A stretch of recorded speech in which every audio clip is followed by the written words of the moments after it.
Listen to the conversation. Where are the photographs? Have you seen my new passport photographs? I put them on the bookshelf. Oh, here they are, with your coffee cups. I hope they aren't dirty. Oh, sorry. I was showing them to Pat. He says they make you look like that newsreader on the television.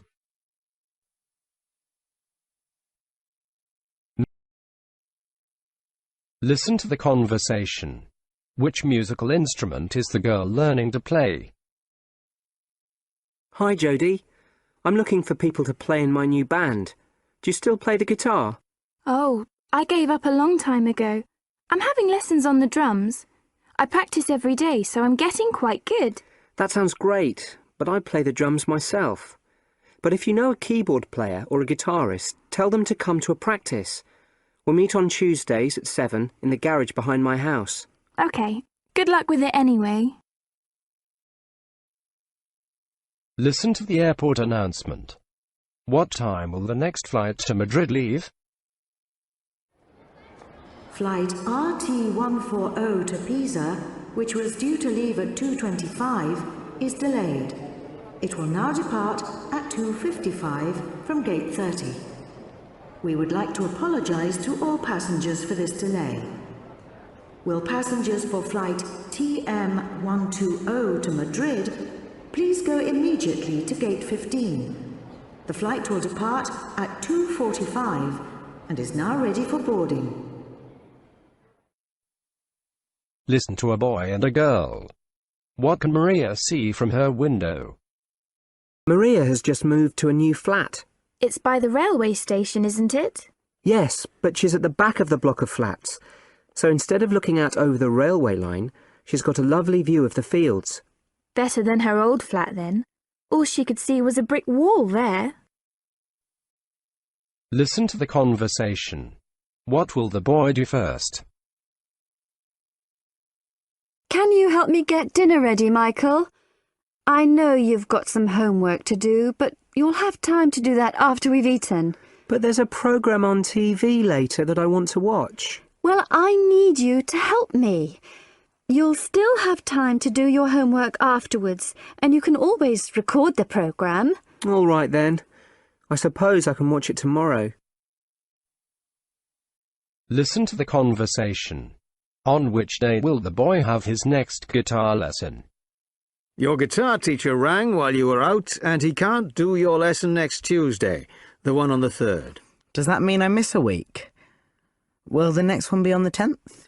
Well, he'd prefer to rearrange the lesson. Is the 5th okay? Can you go then? It's the normal time.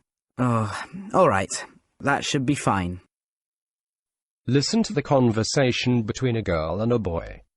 Who lives with Josh in his house? Does your house seem empty now your sister's left home, Josh? Not really. My grandmother's moved into her room and she doesn't go out much.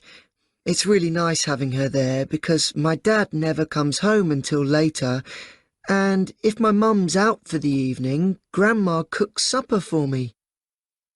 Listen to the conversation between a man and a woman. What does the man do?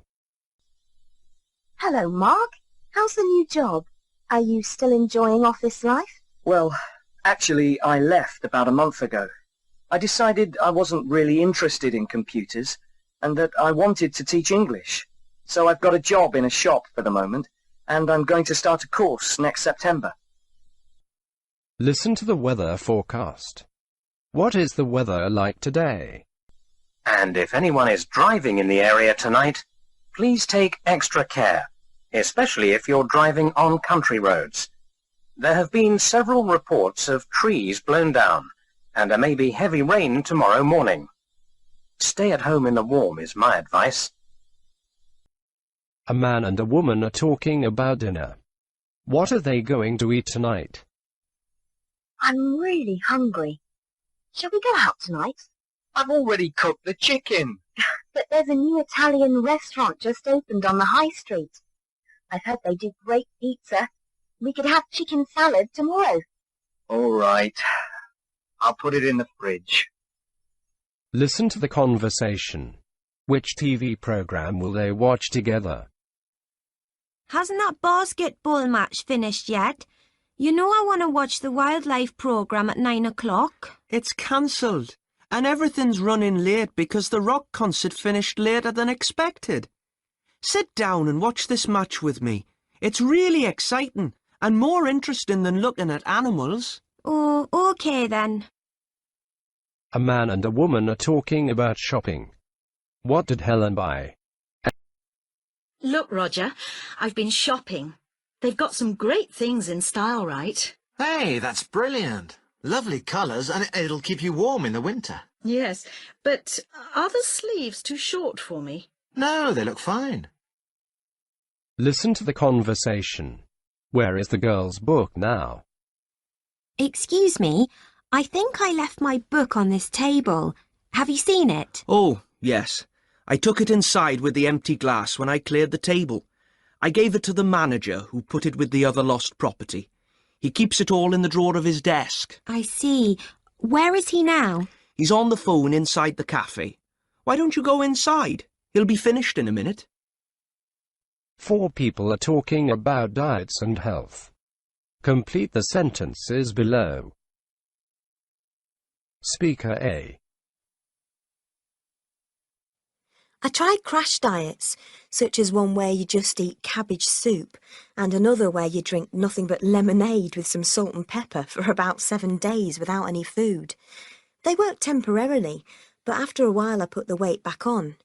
Then I was introduced to these diet pills, and my weight went down to 65 kilos. But I wasn't earning a great deal of money, and I simply couldn't afford to keep it up. That's when I decided to save my money and join a gym. Speaker B. I used to eat a lot of junk food. It was quick, inexpensive, and it satisfied my hunger immediately. The problem was, I ate very little fresh food, and this had a serious effect on my health. I became overweight and suffered all sorts of illnesses. The doctor strongly advised me to rethink my attitude to food. If not, he said the consequences could be very serious. Well, you can't ignore advice like that, can you? So I started to eat more healthily. And now, if I get hungry between meals, I have a little cheese or some nuts, just to fill the hole. Speaker C. I'm under no real pressure to lose weight, but I take care over what I eat, simply because it makes me feel better. When I want to treat myself, I have a piece of cake or a few biscuits.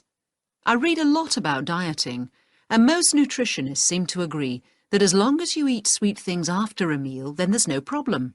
So, for example, I only ever eat chocolates after lunch or dinner. And never too many, of course, just 1 or 2. Speaker D. I like eating, and I'm not at all interested in dieting.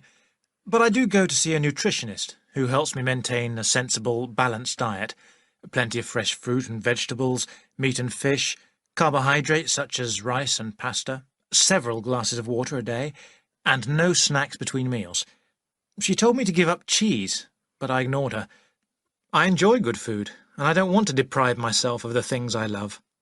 Listen to a man and a woman talking about keeping fit. Read the statements below and decide which opinion, the man, the woman, or both the man and the woman. You can listen the discussion twice. I need some exercise. Any suggestions? How about running? Do you go running? No, but I might start if I had someone to go with. I've always liked the idea of doing a marathon. All that training must be fun. Fun? Hard work, more like. Anyway, I don't want to get that fit. I just want to feel a bit healthier. Okay.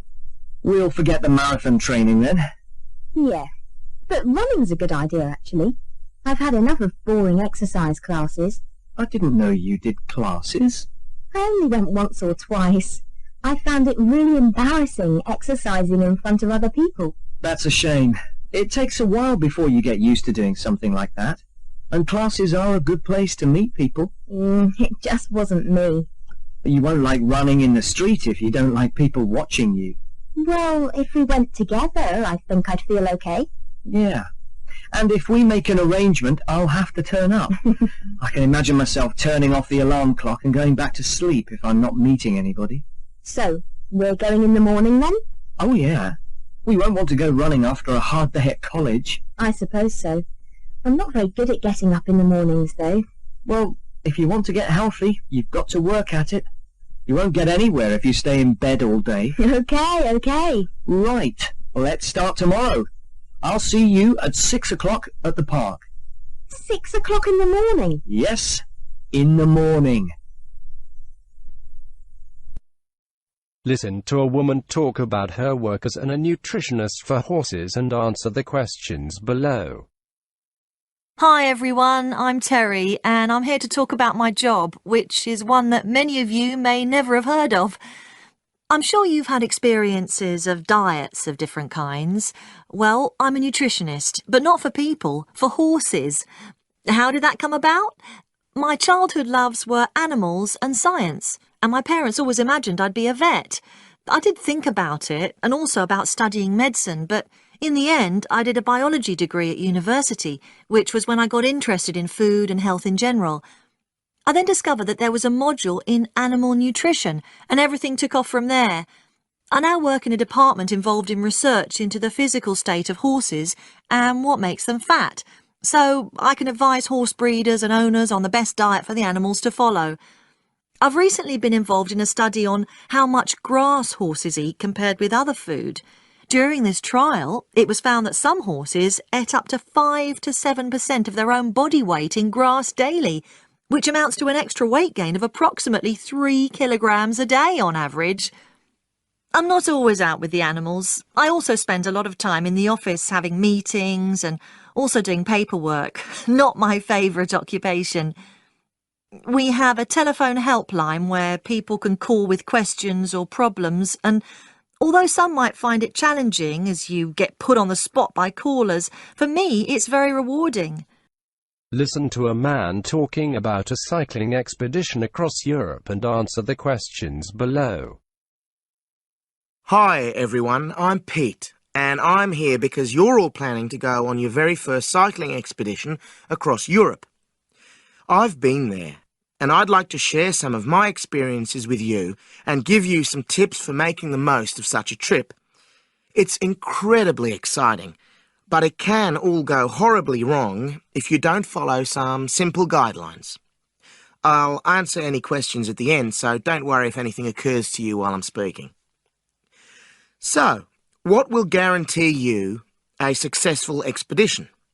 It may seem obvious, but in my opinion, it's preparation. Read as much as you can about everywhere you're going, so you can anticipate any problems that might come up.